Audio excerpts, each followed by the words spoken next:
Hello दोस्तों, welcome to Raja teaching centre. दोस्तों आज हम आप लोगों के लिए लेके आए हैं क्लास 10th का साइंस के ऑब्जेक्टिव क्वेश्चन। 20 इम्पोर्टेंट क्वेश्चन हैं। तो यदि आप लोग इसमें 16 क्वेश्चन सही कर पाते हैं तो यकीन मानिए आपकी तैयारी बिल्कुल अच्छी है। इसमें कुछ न्यूमेरिकल सवाल भी है, तो आइए देखते हैं।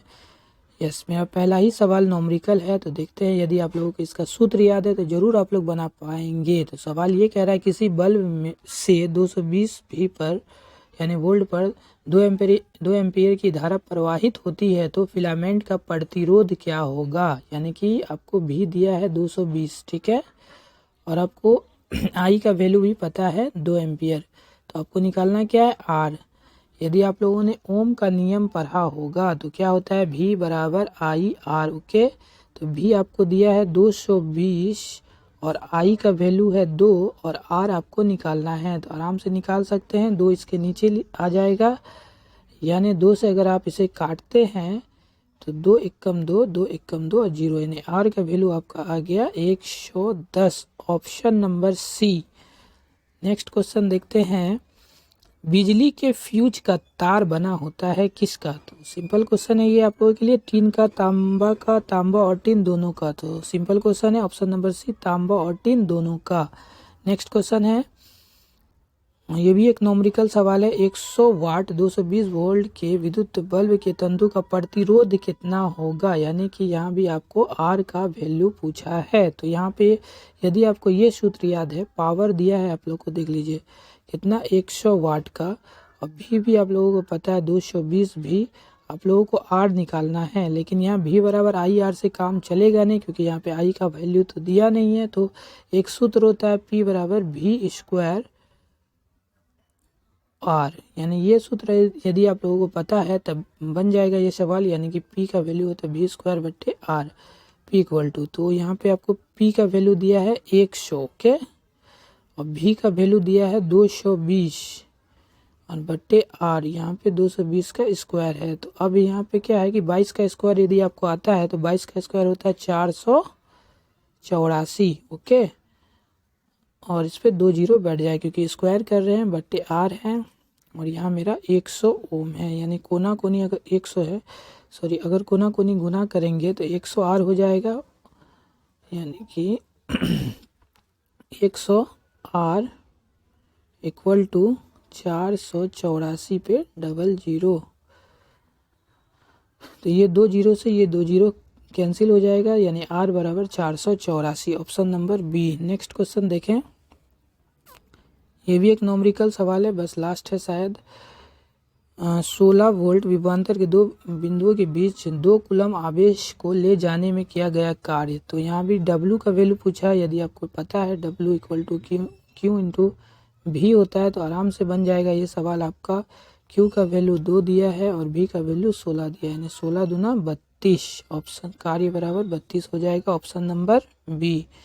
नेक्स्ट क्वेश्चन है, विभवांतर मापने वाले यंत्र को क्या कहा जाता है। यानी विभवांतर किससे मापा जाता है। तो सिंपल क्वेश्चन है ये भी, आमीटर से, वोल्ट मीटर से, गैल्वेनोमीटर से। तो ऑप्शन नंबर बी। यदि आप लोग पढ़ेंगे तो निश्चित ये सब सवाल आप लोग जानते होंगे। नेक्स्ट क्वेश्चन है, किसी भी उदासीन विलयन का पीएच मान कितना होता है। और भी आसान क्वेश्चन, तो पीएच का वैल्यू क्या होता है, यदि 7 है तो उदासीन होता है, अगर 7 से कम है तो अम्ल होता है, 7 से अधिक है तो क्षारीय होता है। तो यहाँ पे उदासीन पूछा है तो option number B 7। Next question है, प्लास्टर ऑफ पेरिस का रासायनिक सूत्र। तो रासायनिक सूत्र से 1 या 2 प्रश्न जरूर रहेगा आप लोगों को, तो सूत्र सब याद जरूर करें। प्लास्टर ऑफ पेरिस का रासायनिक सूत्र होता है, आप यहाँ से छाट भी सकते हैं यदि आपको जिप्सम का पता है, CaCSO4 2H2, ये जिप्सम का होता है। NH2CO3 10H2, ये तो धावन सोडा का होता है। तो एक ही बच गया B number, CaSO4 half H2O, ये होता है प्लास्टर ऑफ पेरिस का रासायनिक सूत्र। नेक्स्ट क्वेश्चन है, एसिटिक अम्ल का प्राकृतिक स्रोत क्या होता है। एसिटिक अम्ल का प्राकृतिक स्रोत निम्नलिखित में से कौन है। तो ये ऑप्शन से भी आप छाट सकते हैं यदि आपको नहीं पता है। अगर इमली का पता है तो आप बता सकते हैं, टार्टेरिक अम्ल होता है इमली में, और संतरा में ऑक्जेलिक अम्ल होता है। तो सिरका में क्या होता है, एसिटिक अम्ल पाया जाता है। नेक्स्ट क्वेश्चन है, बैंकिंग पाउडर का अनुसूत्र बताना, ये भी सूत्र से क्वेश्चन है बैंकिंग पाउडर का। तो बैंकिंग पाउडर का सूत्र होता है NaHCO3, ऑप्शन नंबर सी। यदि हम आपसे पूछे Na2O किसका है, तो लाफिंग गैस का, नाइट्रस ऑक्साइड का सूत्र है ये संगमरमर का CaCO3। इस टाइप से आप सूत्र भी याद रखें। नेक्स्ट क्वेश्चन है लैक्टिक अम्ल का प्राकृतिक स्रोत क्या है। लैक्टिक अम्ल का प्राकृतिक स्रोत, अभी आप लोगों को इमली का पता थे, टार्टेरिक, सिरका भी बता चुके हैं, है ना।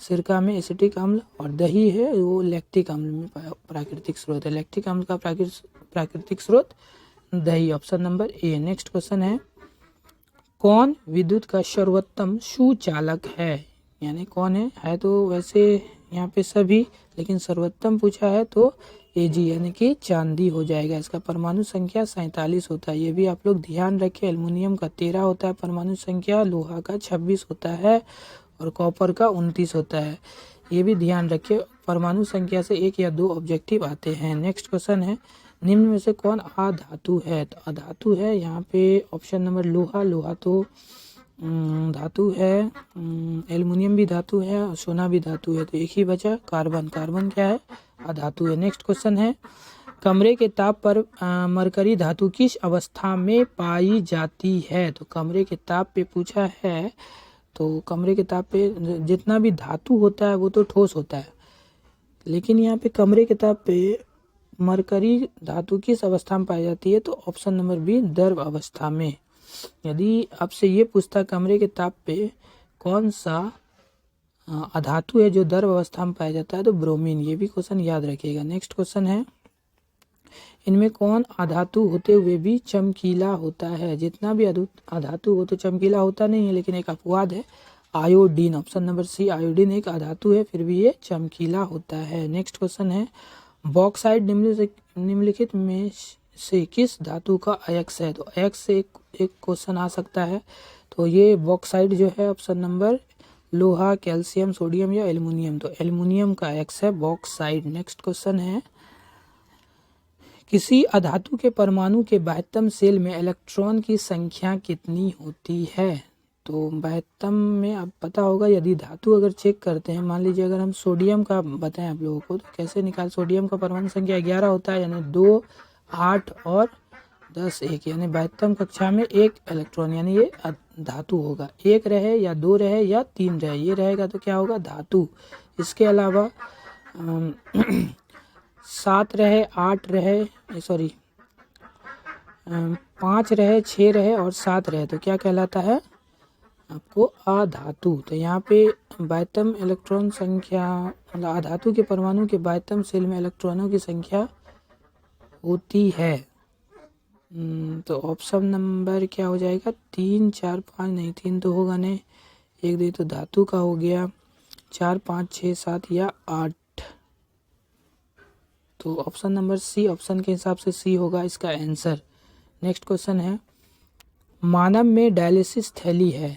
अच्छा, मानव में जो डायलिसिस थैली है वो नेफ्रॉन की होती है, option number A. Next question है मस्तिष्क उत्तरदायी है। अच्छा, मस्तिष्क यानी एमसीबी बॉक्स किस लिए उत्तरदायी है, सोचने के लिए, हृदय स्पंदन के लिए, शरीर का संतुलन बनाने के लिए या उपयुक्त सभी, तो उपयुक्त सभी, option number D. Next question है मनुष्य में वृक्क एक तंत्र का भाग है जो संबंधित है, किससे संबंधित है, दिमाग से, श्वसन से, उत्सर्जन से या परिवहन से, तो ऑप्शन नंबर सी उत्सर्जन से। नेक्स्ट क्वेश्चन है मानव हृदय में पाए जाते हैं 3 वैस में, 2 या 4 या 5 में।